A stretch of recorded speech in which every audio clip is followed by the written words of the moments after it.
Welcome everybody to another episode of Rewind the Times. Man, I hope everybody's having a good Sunday morning. I just got home from work not too long ago. I wanted to come on today and I wanted to talk about what I seen last night. I seen the next movie in the the DCEU, the 12th installment. It's getting sad because we've only got about three more. We've got the Flash coming out, which will be the 13th. Blue Beetle the 14th movie, and then Aquaman is the 15th, and then the DCU unfortunately is coming to an end, and I really hope it doesn't. So this is going to be a spoiler review of Shazam Fury of the Gods. I seen it last night, and I'll tell you right now, the movie was good. I really enjoyed myself. It was a really solid movie. This movie's getting really crapped on a lot by a lot of people. First, this is going to be a rant and a spoiler. I'm going to go, kind of all over the place. Just kind of stay with me. As most people know, I love Black Adam.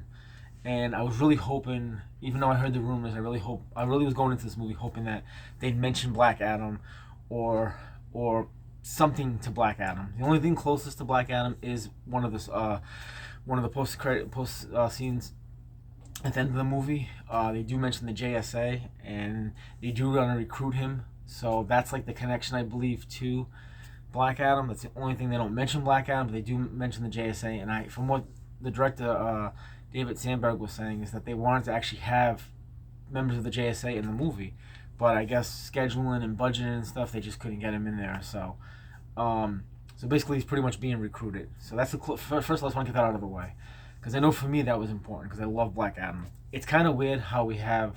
It's kind of weird that we've had three movies: Shazam, Black Adam, and now Shazam 2. And the closest thing we've seen to a Black Adam is a hologram picture of him in the Shazam 1. That's gonna be a big rant too for me. It's a total miss.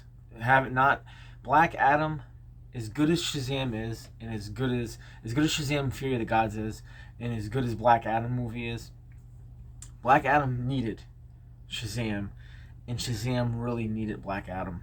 And I believe it was, as much as I love that Henry Cavill came back, I love that he came back. I wish they could have teased maybe both of them, maybe Shazam, and Superman. I love the Henry Cavill that came back in Black Adam, but maybe at the end of Shazam 1, they should have teased Black Adam. So at least the three of them could have got that. We could have got that movie together, because I think that would have been a great movie. Still hoping someday that does happen in the Elseworlds. Okay, so where do I start off? Well, like I said, man, I've been reading the reviews of this movie. And one thing I do is I don't go by what people say. I really don't. I like to listen to their opinions, and I want to hear what they want to say. But at the end of the day, I'm a diehard DC fan. I love entertainment. I love comic books. I love toys. I love movies like this. So at the end of the day, I go to the movies wanting to be entertained, and I go based on my own views. I do listen to the reviews because everybody has their own opinions, and I do like that. I love that everybody has their own opinions about these movies. And I'll tell you right now, this movie's getting crapped on a lot. It's actually a really solid movie. It really is good. If I had to give it a rating, I'd give it a 3.5 out of 5, which is really not bad. Black Adam, I gave a 4. I love Black Adam because of the nonstop action. But Shazam, really, from the beginning to the end, you can tell that David Sandberg, he does horror, because this movie had a lot of action in it. It had a lot of heart. Heart moments in it, and it also had a lot of horror theme in it. And I love the way he mixed all three of it. I'll tell you right now, if Rock did appear in this movie, the way that Black Adam set the tone in his solo film and in the Black Adam movie with the ruthless anti-hero, he could. There's a part in this movie where he could. I swear, I'm not even gonna lie. I swear, I'm not even joking. I thought this is the perfect scene that he could come in, and I'll talk about that. And I'll tell you right now, I think David Sandberg could have handled Rock's tone setting and put it into this movie, because the way he handles horror movies, I think he would have done a great job. Because I mean, I believe in Black Adam. There's a lot of that movie that we did not see. I believe that movie could have easily got an R rated, especially with the killing scenes, because Rock was ruthless in that movie, especially some of the killing scenes, and they gave it a PG-13. So I truly believe that movie could have been an R rated. I believe there's a lot of scenes that were left on the cutting room floor, and David Sandberg could have definitely handled Rock's tone, the tone that he is, because Shazam is obviously very friendly, kind of quirky. He's a kid, he's a teenager, and Rock is an anti-hero. He's a villain at sometimes, he's an anti-hero at other times, and he's mean. And I really believe Sandberg could have did a great job. So, but like I said, this movie is very solid, man. Right from the beginning, it's a punch to the jaw. The opening scene where the bridge is collapsing and the family comes in and saves everybody, the Shazam family or Shamley or whatever they call it. The heart of this movie is definitely Jack Gallagher. I'm probably saying his name wrong. The one that plays Freddie Freeman. He plays he's in it and everything. I love his character. Him and Rachel Zegler. She plays Anthea, which is one of the villain sisters. She does a great job. Those two, I love the dynamic of those two in that movie. Everything hit in this movie for me. The plot was really good. It's a typical comic book movie. I'll tell you right now, man. Another thing too is Warner Brothers or the trailers nowadays. They are destroying movies. They are really destroying movies, and it's so sad because I feel like, well, first of all, they ruined, because this is a spoiler review. They ruined the cameo of Wonder Woman. Her role in this movie is so important. Pretty much the three villains, they take away. It's Calypso, Hesperia, and Thea. I'm saying the names wrong. I'm pretty sure I'm saying the names wrong. But I'm pretty close to it. Helen Mirren plays Hespera. She is awesome. She is very ruthless. Oh God, she's so ruthless. And then Lucy Liu is just this mean bitch. And Thea is more of the heart of the sisters. Like they came to Earth, wanting to get their powers back. But Lucy Liu, her character, she wants to turn the world, Earth, into like their playground. I mean, she's very ruthless, man. Especially the mythological beasts that are in this movie. I mean, man, they are scary. They are really scary. You can tell that's where Sandberg's horror background comes in, because I mean, there's like one-eyed monsters, there's minotaurs, there's dragons, there's lions with scorpion tails. I mean, it's really scary. It's really scary. And Lucy Liu's dragon, the commercials do not, the trailers do not, pay it justice, because it is very menacing. But one thing I want to, like I said, I'm gonna bounce all over the place. That's how I usually do my reviews. The trailers that we see nowadays, they're destroying movies. They really are. It's a shame, because this movie, I feel bad for Sandberg.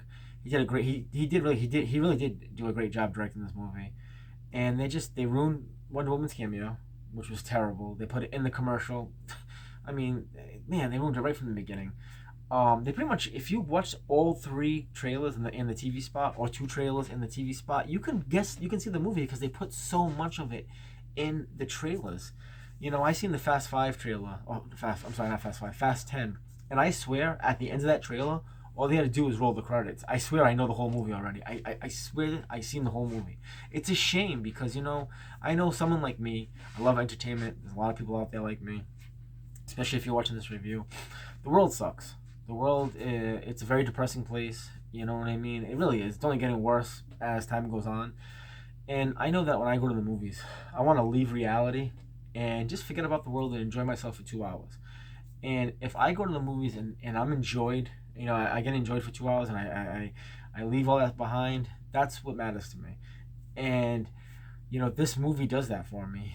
It sucks, because I think a lot of people are not going to the theaters because of the trailers. They're seeing everything, and DC is kind of in such a shamble right now. Man, I mean, the DC brand, I think, is so damaged. James Gunn, what Walter Hamada did, and then James Gunn coming in and getting rid of Henry Cavill after we finally got him back.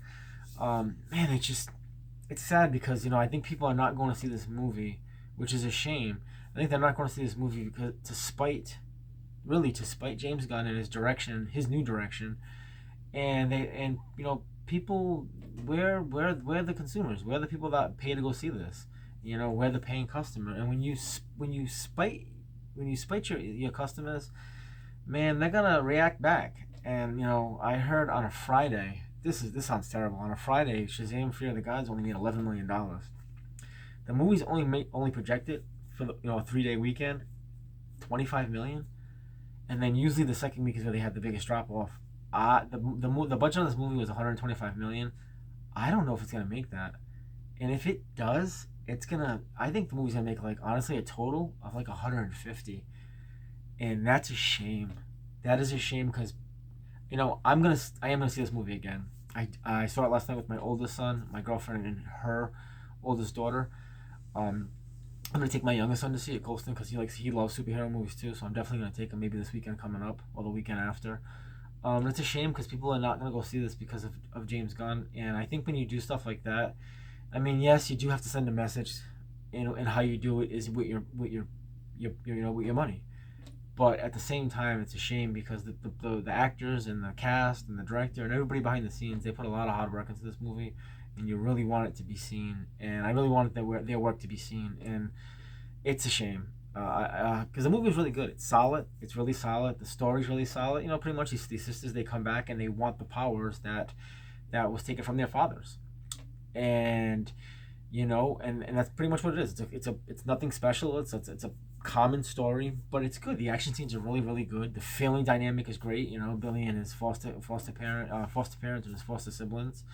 And it's got a lot of heart to it, man. And there's a scene in the movie where because of the trailer, it didn't. You knew that it didn't hit me as in the heart like it should have. So there's a scene in the movie towards the end where Billy Shazam. He's in a dome, and he's trying to figure out how to kill Lucy Liu's character, and she's on a dragon, and he figures, okay, man, I know how to do it, and he does it, and as he does it, he gives up his own life and he dies, and it's very sad. It's very sad, and you know what, man, it should have been a lot sadder than it was, but because of the trailers ruining the movie, Wonder Woman comes in and they say that they need the power of a god to bring him back. And what is she? She's a goddess. She is a god. So she steps in and she takes a shaft and she, you know, pounds on it and magic comes up and all of a sudden he comes back to life. And it's because of the trailer, the scene is not felt like it should be. And it's a fucking shame. Excuse my language. It really is. It's a shame because, man, that is an important part of the movie. It really does. The internet destroys. I love the internet. Obviously, I'm going to post this video on the internet. I go on the internet, I look at things, but the internet, it's just doing us a big giant disservice. It's good for certain things, but man, it's like ruining a lot of things. I'll give you an example. Back in 1995 or 1996, when Mortal Kombat the movie came out, the video game came out in I think 1994 or 93. It was a big thing. Everybody loved Mortal Kombat. It was a big arcade game. I mean, everybody, you couldn't, wherever, if you went to any arcade, people were going nuts, leaving quarters on the machine. I'm next up, want to play this. Love that game. Still to this day, love it. Everybody loves Scorpion, Sub-Zero. What I'm talking about, guys. Well, the original Mortal Kombat video game, if you go and defeat it, I'm sorry, if you get like four flawless victories in a row, and then when you go in the pit, you get two flawless victories, and then you do your finishing move. You get to fight Reptile. Reptile is a secret character in the game, and I remember when just finding out that he was in the game and how to get him. People when we were at the arcade, we're trying to get Reptile, and then when the game came to consoles, we were trying to figure out how to get him, and we all figured out how to get him. Well, when the movie came out, there's a scene where Liu Kang is in the wastelands, and he's walking, and there's this chameleon that's chasing him. And on the ground, there's like these mannequin bodies, and the inside of the bodies are like hollow. So Liu Kang grabs the chameleon, he throws it into one of these hollow mannequin bodies, and all of a sudden, it takes the form. It's like all of a sudden, like it's inside the body, and it takes the form of Reptile. And the way this movie does it, I still get goosebumps thinking about it. All of a sudden, it transforms into the Reptile character, and you hear Reptile, and it starts playing the music, and the way oh man, I was sitting in the theater with my best friend Jay, my mom, and my brother at the time, and we went nuts. Because, see, we seen the commercials for the movie, but they were very small commercials, or in trailers. They weren't, it was Mortal Kombat. They showed a few clips and okay, coming soon, coming out in June 16th or whatever it was. And it so when you went to the movie, you generally surprised, and obviously, after you've seen it, you go tell your buddy. But word of mouth doesn't spread as fast as the internet does. As soon as you post something on the internet, that's it. It goes out worldwide. It was just so awesome because just people were going nuts because, oh wow, they put Reptile in the movie. It was just so cool, man. It was just so cool. It was a surprise. It was a shock. You were genuinely surprised. You were like, holy crap. With this, I love Wonder Woman. I love Gal Gadot. She is an amazing. All the main characters that play the Justice League characters are perfect. I never want to see them change. I want to see them stay who they are forever. Even Ezra, the dipshit Miller, what he does, he still is a good Flash to me. Good Barry Allen. But Gail's presence was awesome, and I still love seeing her. But it did kind of like ruin a little bit because of what you see in the trailers. And they gotta stop doing that. They really do, man. And you'll tell you now, man, because movies don't last that long in the theaters anymore. Black Adam came out October 21st, and next thing you know, January 3rd, it's on 4K. It's already on media. It's already in my house. I already went to the store and I bought it. Like, they don't stay in the theaters very long anymore, and people know that, so they're not gonna invest their money. If you're showing everything in the damn trailer, they're gonna wait till 3 months to go see it. And these movies, they deserve the revenue. They deserve it. They really do. I know DC. It's in such a flux right now because of James Gunn and what he did, and it's just, dude, it's all over the place right now, and it's such a shame, and it drives me nuts because DC has some of the greatest superheroes of all time. They really do. Marvel has great characters, but DC's characters are just so different, and DC should be kicking ass right now, and instead we're going through a reboot, and then the guy that's running it, he's like lying now about meeting Ben Affleck. That Ben Affleck pretty much just gave you a middle finger saying, dude, I didn't talk to you, I ain't directing your movies. Like, oh, I don't like the direction you're going in. It's just all over the place. So these movies that are coming out, because James Gunn, his soft reboot, or let me say it this way, he's picking and choosing who he wants to stay in this new DCU. It's going from the DCEU to the DCU. So the DCEU is the the DC Extended Universe, and he's turning it into the DCU, which is the DC universe. And it's a shame because it's like the people that he's picking and choosing are his wife, people that he's associated with, movies that he filmed, he did. Anyone that has a direct connection to him, he's keeping, and the other people he's kind of like getting rid of. And it sucks because the things that he actually is connected with are not the things that make DC great. And it's a shame because he's getting rid of Henry Cavill, Ben Affleck, all these other great characters, but the ones that he's keeping are the ones that are not really big names, but they're connected to him, and it's just a shame. But his DCU is not supposed to start until 2025. That's 2 years from now, almost 2 full years from now. I think it's I think it's July 25th of 2025 is when Superman Legacy is going to come out. And so the DCEU has 3 more movies that are still coming out. You still have, 4, because Shazam just came out yesterday. I'm sorry, 2 days ago. So you have Shazam that just came out. Then you have June 16th is The Flash, which I cannot wait to see that. That movie, it should be a $1 billion movie. There's no doubt it should be. No reason it shouldn't be a $1 billion movie. Let's hoping. And then after that you have Blue Beetle, which is August 18th, which I'm so excited to see Zola Marandova play Jamie Reyes. And I'm hearing, from the test screeners, they're saying it's such a good movie, that it's very heartfelt, and Zola does a great job playing Jamie Reyes, and I'm so excited to see that because he's one of the more lesser superheroes, but if you know the DC, you'll know who he is. So I'm so pumped about seeing him. And then Aquaman, which is supposed to end the DCEU before this new reboot.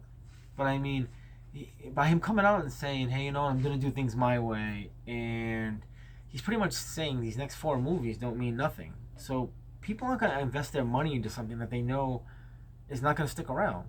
The 2 post-credit scenes that they showed is one of them. The first one was from Shazam: Fury of the God was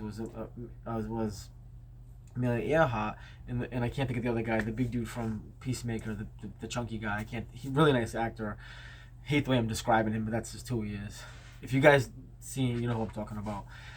He's with the glasses, and Peacemaker's always making jokes with him. Well, they go to recruit him, Shazam, for the JSA, which is the only connection I see to Black Adam, because the JSA was in Black Adam.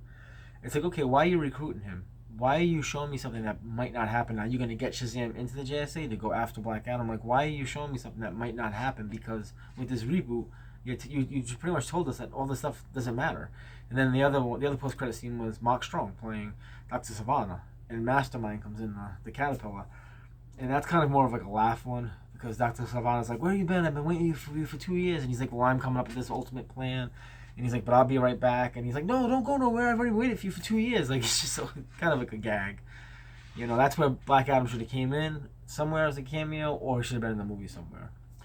But it's just like, it's, you know, gun shit. You don't, you know, there's an expression they say, excuse my language, but you don't shit where you eat. And Gunn has shit all over the place with this. You know, he came in, he got rid of our Superman. And if I was him, I'll tell you now, if the way things are gonna go right now, the way these movies are going and how much they're not making, I'll tell you now, he better just save face. If I was him, I would just save face and just say, hey, you know what, man, I've been writing this Superman Legacy movie, and you know what, I messed up. As I've been writing it, it became evident to me that this movie should be, Henry Cavill should be in this movie, and just save face, bud. Because I'll tell you right now, people are not going to go see this movie. You're going to waste the next 2 years of your life writing this and obviously filming it. The movie's going to bomb. The movie is going to bomb because people are not going to go see your movie. They're going to do it out of spite. They're not going to go see this movie because they're going to give you a big middle finger saying, hey, you did this to us? Oh, okay, well, how do we get you back? We don't go see a movie. And I'm telling you, so the DC plan is supposed to be 10 years, but Gunn's contract is for 4. I don't even know if we're gonna be. If he doesn't do something right, I don't even know if we're ever gonna see his plan. And then if we don't see his plan, what's gonna happen? The DC's gonna go into shambles again. It's killing me, man. Because Marvel's sitting over there going on phase 5, and even though phase 4 wasn't great, it still had a phase 4. It still had direction, even though it may not have been a great direction.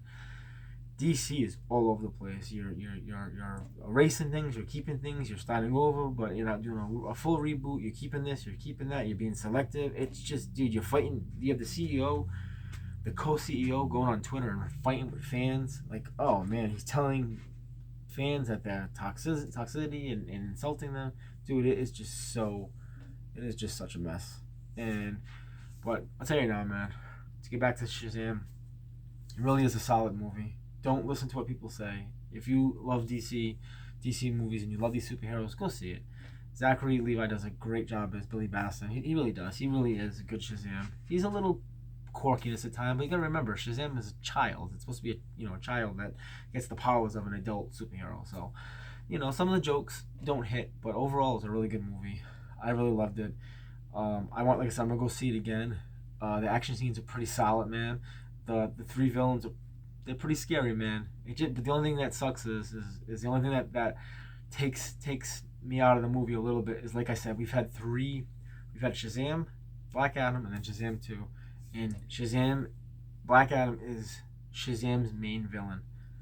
And how is he not in the movie? How is he not referenced? He's referenced one time. Like, how is he just not in it? And it's like a giant miss.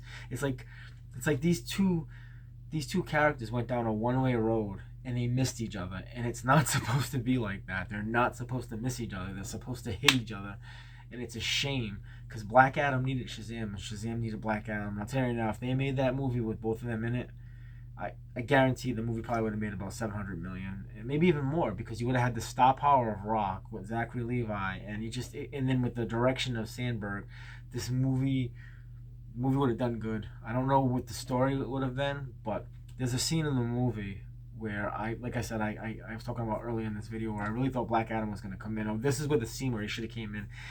And what's funny is last night when I got home, I have a Twitter account. I use it only because I have a YouTube channel. I've got like 26 followers. I mean, I don't promote it a lot, but I do have a Twitter account. It's Rewind the Times. And I messaged, not messaged, but I tweeted out to Pony Smasher, which is David Sandberg, the director of Shazam. And I said, man, I said, just seen Shazam, great movie, but I said, really awesome movie. I really enjoyed it. I said, the only thing is I wish Black Adam would have been in the movie. I said, and there's a scene where Shazam is by himself and he's fighting the sisters. And this would have been the perfect opportunity where, hey Shazam, do you need help from the Man in Black? Like, this would have been the perfect opportunity for Rock, Black Adam, to intervene and introduce himself into this. It would have been so cool to see, because remember, he is an anti-hero too, even though he's a villain too. It would have been so cool for him to come in and then those two help to, to defeat the sisters, and then after that, Rock go, listen, man, I only did this to help out, but because but at the end of the day, I still want to kick your ass, something like that, just kind of like a because he was an anti-hero. It would have been perfect, and he liked my tweet. Well, he loved my tweet. He didn't like it. He loved it. That meant a lot. You know what I mean? Because it meant a lot to me because I directed the movie, and it was just the perfect scene where Rock could have came in if he was introduced already in this world, and he is, but he was never introduced into the Shazam movies. And it's just a big miss. And I know that they said that the Zach Levi, we'll see how if the Shazam world's going to go on, depending on how much money this movie makes. And I'll tell you now, this movie's not going to make a lot. It's just not going to make a lot. And it really is a shame because it's really, at the end of the day, it's really a good movie. It's solid. I really enjoyed it. It's funny. It made me laugh. The jokes hit. And I really suggest go see it, man. If you like Shazam, and you're a big DC fan, you know what? You just want to get away from the world to enjoy, to get entertained and enjoy. Go see Shazam. It really is good. The acting's really good. Billy Batson, Zachary does overham it a little bit, but like I said, man, he's also a teenager playing an adult role, so of course he's gonna do that. But I really loved it. The ending was really good. It was solid. And but it's a shame that you've probably seen the movie already through the trailers. So, but listen, man, I got home, just gonna rest for a little bit, and then spend a day with my girlfriend and my son. But I hope everybody take care of themselves. Go see Shazam. Go enjoy it, and leave a comment at the bottom. And I appreciate it, guys. Remember, God first and family. Until the next video, take care, guys.